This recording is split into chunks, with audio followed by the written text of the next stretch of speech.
guys, it's Luke here and welcome back to another video. You join me here today at AReeve Performance to check out one of their many project cars. This thing, of course, is the G87 M2, but it is a Clubsport build. It has been fully done already. These things are still being delivered thick and fast, brand new, yet the guys here at AReeve have already got to work and built a bit of a track monster. It's actually running a whopping 610 brake horsepower, so a huge increase from the 450 odd that these things are when they rolled off the production line. But yeah, a Clubsport build is going to be mega fun, and it's actually my first ever time filming and experiencing and going out in a G87 M2. Of course, we have the what seems to be now infamous S58 engine, twin turbo. It is a stock turbo car, at least for the time being. Of course, we are joined today with Aaron from AReeve. We'll get him on camera, introduce him, and then he can show us basically what he's done to get 610 brake out of this Clubsport build G87 M2.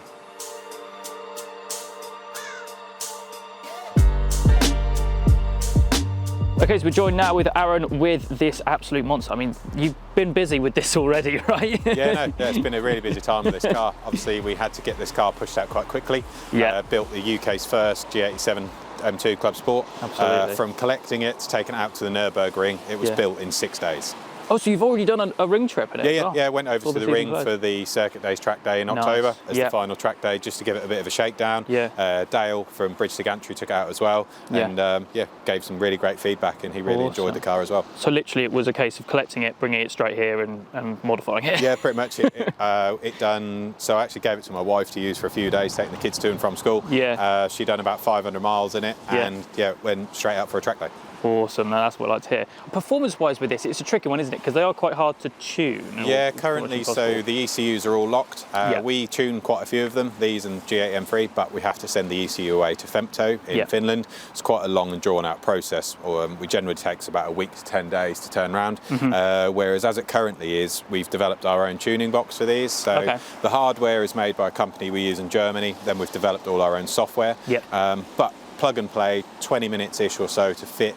As it's just a really good package. So on a stock car, completely stock, as tested on Auto ID's car the other day, 470 horsepower that car made is stock. With our tuning box, 570 horsepower and an additional 120 newton meters of torque. Wow. Obviously cars that you can remove the OPF on as well. Now obviously we do stress that is obviously for off-road track use only. They gain around 120 horsepower from a plug-in tuner box. It's phenomenal, really. Pushing this car to 610 horsepower. That's some serious numbers, considering you can't really unlock massive amount of power initially, but it's still a huge jump. Yeah, it's a huge jump, and to be fair, it's as much power as you would get out of one, you know, as a stage 1 car anyhow. True. But this is full plug-in and can be removed for any reason or dealer visit within about 20 minutes. Wow, fair enough. And then in terms of supporting mods, it's literally just intakes? Yeah, just a ram air intake on it as well. Just gives a little bit more noise and a little bit of a performance advantage. Other than that, completely stock engine. Fair play. And obviously, like we said, well, the UK's first Clubsport build. It is, one of these. UK's so there's first, been a lot of other. This car gets so much attention as well, like over social media and Nürburgring and other track days as well. It's pretty awesome how much attention it gets. Absolutely. I mean, going around the car, I mean, I suppose wheel setup and suspension setup? Yeah, so it's got BBS CHRs on it with their new BBS Unlimited fitment. So these are actually a really high offset, or low. So they're actually ET0 to obviously give them completely flush. They are a 11 by 19 inch square setup with 295 AD09s all the way around. 295? Nitron R3 coilovers, but with their new Electron version. So we developed them with Nitron, so it maintains the factory EDC, so you can have it in Comfort, Sport and Sport Plus mode while still being an actual true proper coilover. Of course. Obviously we've got some carbon on it as well. We've got Auto ID's TRE carbon kit as well. Obviously their side skirts, the front splitter. We've got a new front splitter coming as well. It's an adjustable 3-piece splitter. Oh, nice. Rear wing from our friends in Germany in Versus Performance. That is the GT3 underslung, like the new GT3 RS has. Exhaust wise, we just have an Active Auto Works equal length mid pipe. Stock back box, still sounds really nice. And obviously gains a performance advantage as well. Got the 50th anniversary badges on the car, which add a nice little feature to it as well. So been any kind of underbody bracing, or is it literally no, we've got a few of our kinematics that we tend to do on the M2s as well. So this has got Millway rear toe arms, Millway rear uniballs in the lower hubs as well, and in the subframe. Just obviously helping when it's a vehicle's lower to maintain that rear. Same as got the Millway front control arm bushes as well on it as well. And then if we move to the interior side, we've got our Cobra Nagaros, pretty much our go-to seat whenever we build any cars. Carbon shells. Sean Goslin's from Grids seat rail kits that just obviously direct fit and bolt in. And then the cage that we had made, obviously being the first in the UK, nothing is off the shelf yet. And a rear seat delete kit, and then some Schroff harnesses. Awesome. Now in terms of the brakes, are they upgraded or stock at the moment? They are. So we've got braided lines on the car, Motul RBF 660 fluid, Tarox front pads, they're Corsa compound, and we've got EBC blue in the rear. On the rear. Now normally we wouldn't mix compounds, but at the time there's just not many parts available for the car. That's it. But Tarox we've worked well with, as do EBC. Yeah, for sure. And in terms of like coolers and stuff like that, that's all completely stock cooling, stock fuel. Our plan with the car is to obviously go a little bit further power-wise with it as well. And I'm aiming to go stock turbo, 700 to 750 horsepower is where we want to go. Yeah. But obviously being rear-wheel drive, I have to be a bit considerate. Of course. But yeah, if that's pretty much everything, I think we'll hop in and much it. And we'll go out. Go for a spin. Yeah.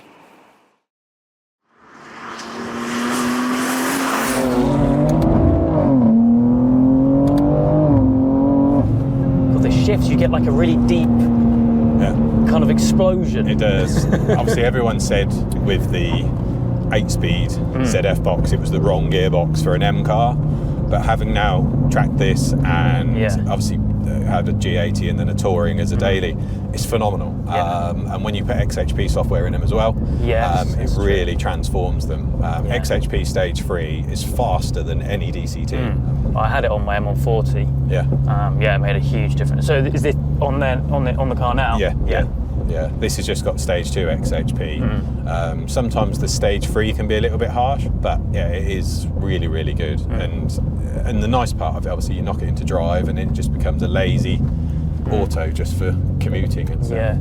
But this car it's just awesome. Like, see what I mean about the delivery of power? I think it's a real sweet spot. I think if it was more, it'd be too much for a rear-wheel drive car. And bearing in mind we're on semi-slicks on a wet day as well. But a 295 square setup is mental. I thought they were 6.5s.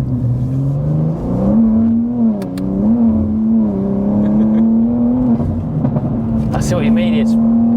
It's just enough.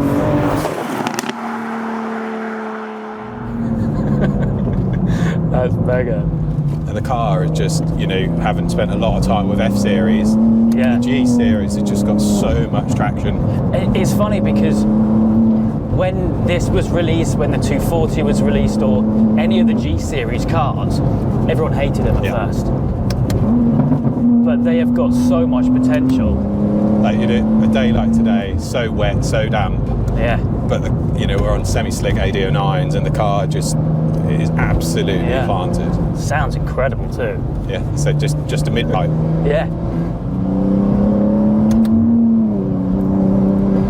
The suspension's really good because it's a super bumpy road. It's just in its comfort setting, but if this was a normal coilover, it would just be bouncing all over the road. Absolutely, So I suppose with it being still such a new car, hot off the press, there's only so much you can really do. I suppose in terms of hardware. There's certain parts, a few of the parts cross over from the F-Series, like the rear toe arms are the same, the lower control arm bushes for the subframe are the same.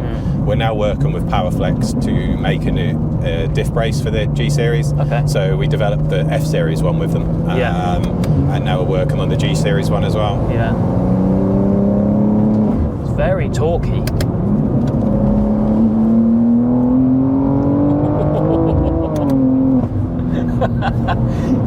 It just really, it's a real sweet spot, 610 horsepower in an M2 that everyone goes chasing power, but you don't always need to.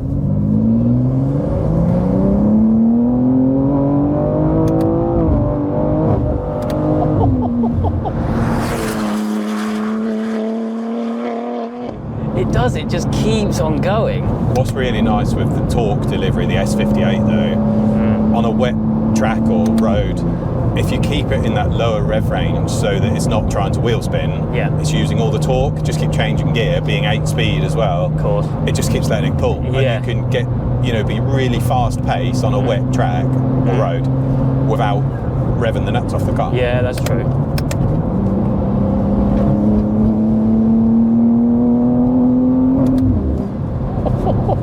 I love those upshifts.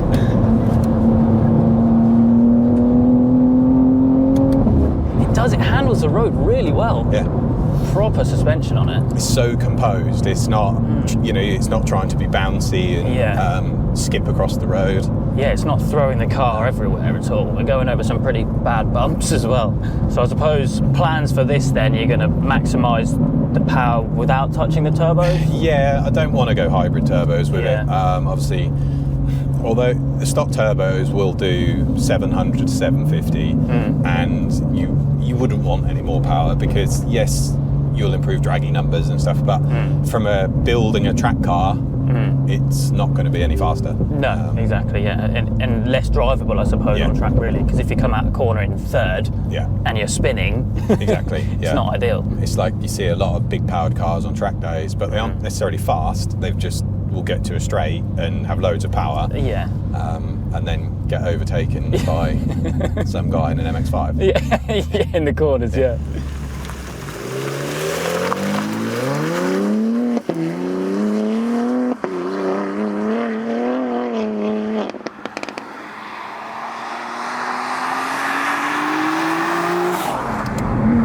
This has to be one of my favourite sections of road. Oh, really? Locally. It's a section of road that any car I've ever owned I've always brought down because it's sort of my own little test track. Intake is very subtle, but you just get that. Yeah, it's just it's not excessive, just a nice noise.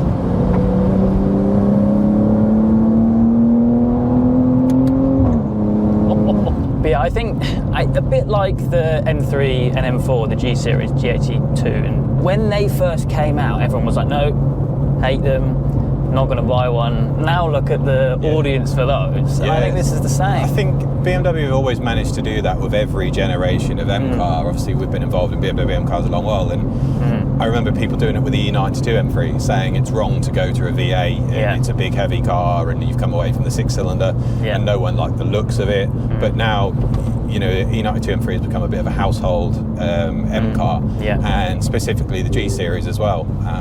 But no, certainly every customer or friend we've had who has had bad words to say about a G series, once they've been in one, you just can't believe how good they are. Exactly. And the chassis is so competent over an F series. Tuned a lot of F series and used a lot for track days, and the G series chassis is faster, although it's heavier. BMW have engineered it that you would not credit the car is the weight the car is. This car is 1,670 kilos, Is it really? but you can fling it around a B road and you would never ever know that it's that heavy. I suppose it's only a matter of time before someone completely guts one. It will happen. Certainly not with this car. This car, even as it is now, has only done 1,000 miles. Is it really?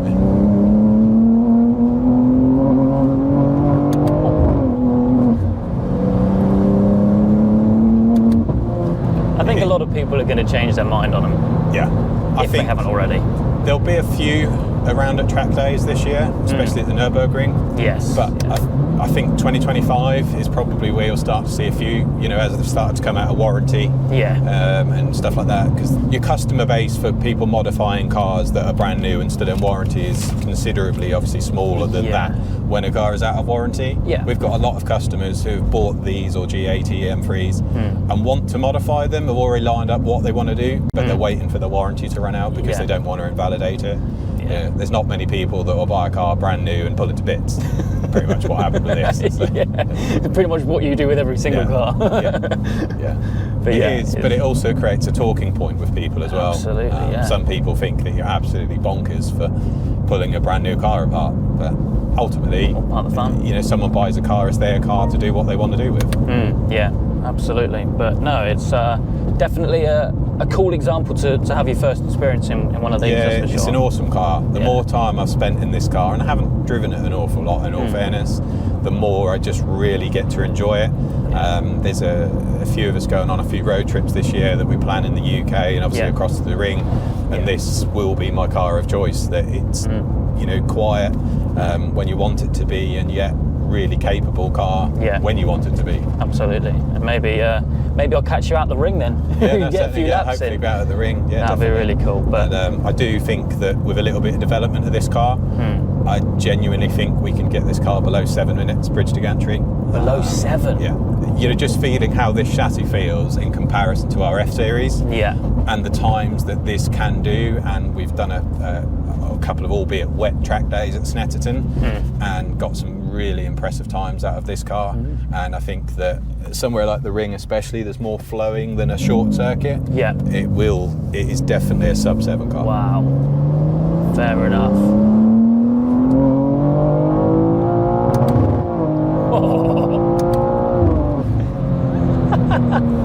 But yeah, mate, thank you so much for taking me out. Of course, if you want to learn more about this particular car and all the other stuff in the garage, then of course I'll leave all the details to AReeve down in the description down below. YouTube, Instagram, website, the lot. But yeah, mate, thank you so much again. No worries, buddy. And yeah, that is it for me today. I hope you guys have enjoyed. If you have, please make sure you leave a like and make sure you subscribe for all the adventures still to come.